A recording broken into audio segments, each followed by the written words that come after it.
I think Deltarune has just unintentionally created a storytelling problem I've never seen in any other game. What's even more interesting is I think this problem was present since Chapter 1 released back in 2018. And don't worry buddy, this entire video won't be about the development hell of this game, although it is worth a mention here at the beginning. You see, I was not but a wee lad, 14 years old when this game first dropped, with no other worry on my mind other than what fit I was going to wear to school the next day. And after watching just a few minutes of the funny Irish bloke playing it, I instantly became a fan. Racism. It felt like Undertale all over again. Back then, everyone expected chapters to come out every few months, just like Telltale's The Walking Dead or Benny and Ink Machine. Oh, how great that would have been. Today, I am the ripe age of 22, I can legally vote, drive, drink, get arrested for marijuana possession, and male pattern baldness has hit me harder than a semi-truck with brake failure. Since then, they did surgery on a grave, YouTube Rewind officially died, COVID came and went, the war in Afghanistan has ended, and Russia and Ukraine have started one. And Deltarune is still not finished. Yet despite all of that,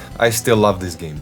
And I hate that I love this game. Because at first I thought the long wait was just frustrating, but after finishing chapter 5, I realized Deltarune had a much bigger problem this entire time. It isn't the writing, and it isn't the waiting either. It's what happens when a mystery tells its audience to wait 8 years for the answers. So let me introduce you all to a phenomena I call theory fatigue. March 2026. As you know, Deltarune is a game wrapped in mystery, and a good mystery doesn't just want its audience to watch, it wants you to participate and keep pace with the writer. Maybe that's why murder mystery movies are so damn satisfying to watch, because half the viewing experience is essentially figuring out who the killer is before the detective reveals it. And believe it or not, the same thing can actually be found in video games. Let's take a look at a finished game. A good example would be God of War Ragnarok. The game subtly tells you almost at the very beginning that your supposed ally Tyr was actually Odin in disguise by removing the acute accent on the letter Y in the subtitles as well as some other clues. It is such a tiny detail that almost nobody noticed it on their first playthrough, especially because they were preoccupied with being fucking Kratos. And when a twist like that is finally revealed, you can expect one of the following reactions. I'm talking to you!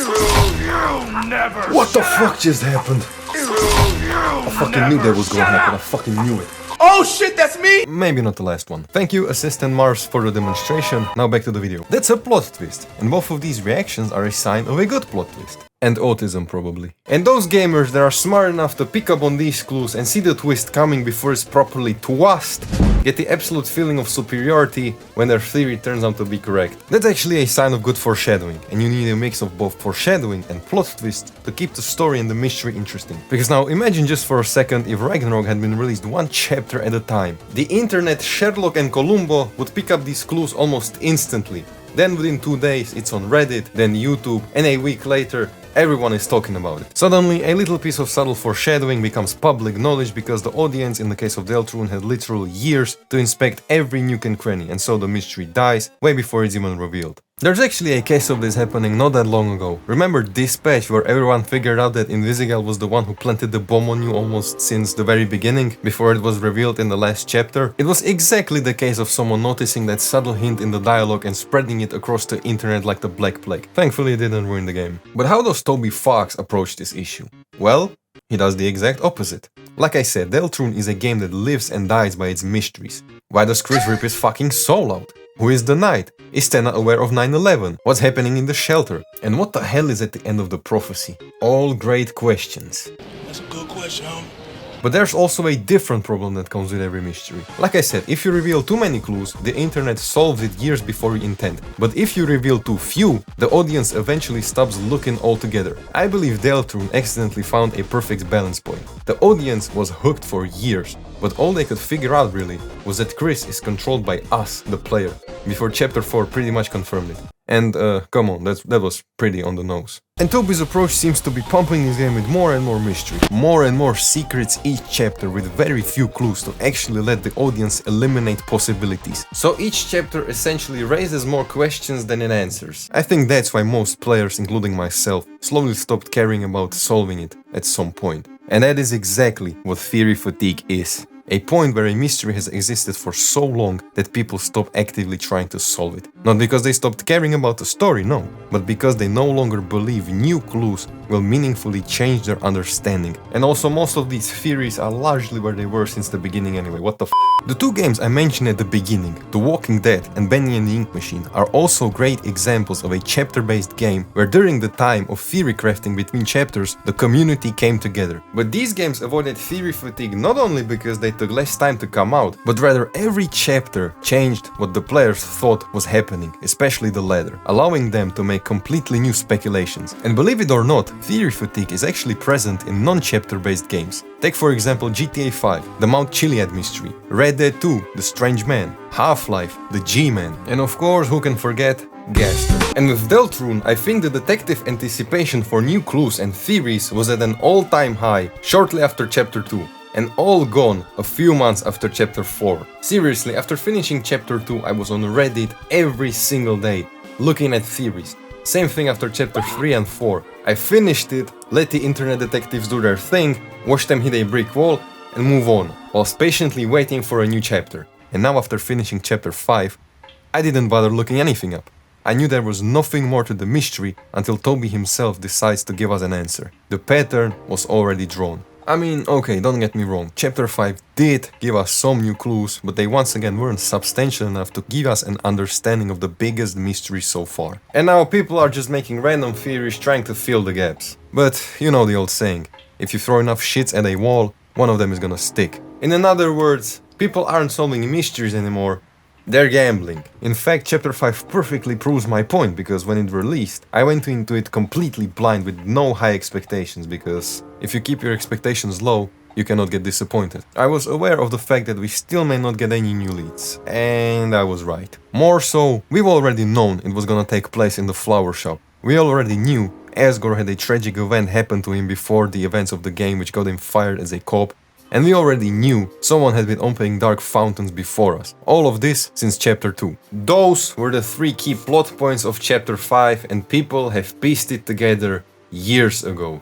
And it was actually then the idea for this video hit me, because this would have been the first time a player who paid attention and explored every nook and cranny would have gotten his first "I fucking knew it" moment if the chapters released together. A good, say, 50% of Chapter 5 has been foreshadowed so well for this moment, yet this all became public knowledge way before Chapter 5 drop, which upsets me even more, because now people argue that Chapter 5 was the weirdest one. So, I guess by extension also the worst? Personally, I enjoyed this chapter, but I can also see where the hate is coming from. Just another chapter-based plotline with a chapter-based solution at the end. And I was deadass hoping Susie would catch Chris acting weird here so the plot would finally move forward, but again nothing. An important plot point that gets shut down and shelved until the next chapter. Again. And once more a mystery at the end of the chapter.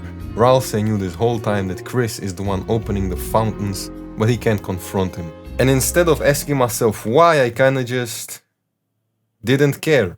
I mean, don't get me wrong, the writing of Deltarune is still the best thing about it, undoubtedly. Really, heads down to Toby for being able to go from a goofy lighthearted comedy to a drama that puts AAA writing to shame, sometimes in a span of 15 minutes. And that's also when I realized with how long the game has been around for, it was never a question of can Deltarune prevent theory fatigue, but rather when will Deltarune reach that point where theory fatigue will become unavoidable. And again, this isn't because of no bad writing, it's actually because of good writing trapped inside an impossible release schedule. And it really sucks because, like I said, I love this game. We'll likely never know how many burnouts Toby went through while making this game. We'll never know anything that happened behind the closed doors of this game and the production of it. But something Markiplier said whilst playing Poppy Playtime, coincidentally also Chapter 5, can also be applied here.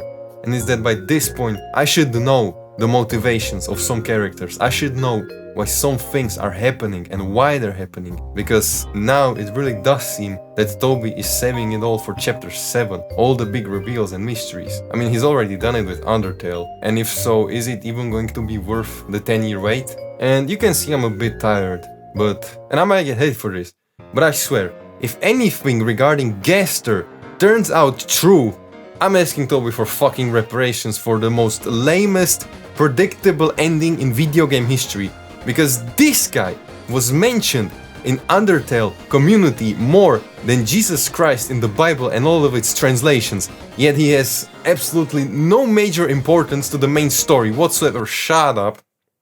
I already hear you typing a paragraph, shut the fuck up. Because why would this guy suddenly be an integral part of a completely new game? And if this really is the night, there better be a good enough reason for her to want to nuke the fucking world. I used to relate to Chris, you know, who I've been purposely misgendering this entire video to see if he would run to the comments to correct me or watch the whole video first, so good job if you're still here, I guess, but I too was a bit of an outcast in my first 2 years of high school, so I had a really special connection with this game. But those days are long gone, and now I just stick around to see how it finally ends. Maybe Chapter 7 really does answer everything. Maybe it'll be one of the best endings in gaming. I mean, looking back at Undertale, the possibility is on the table. But no matter how good the ending is, you can never get back the years where solving the mysteries of this game was half the fun. That's what Fury Fatigue took away. That is Deltarune's greatest tragedy. But at least we got funnier memes.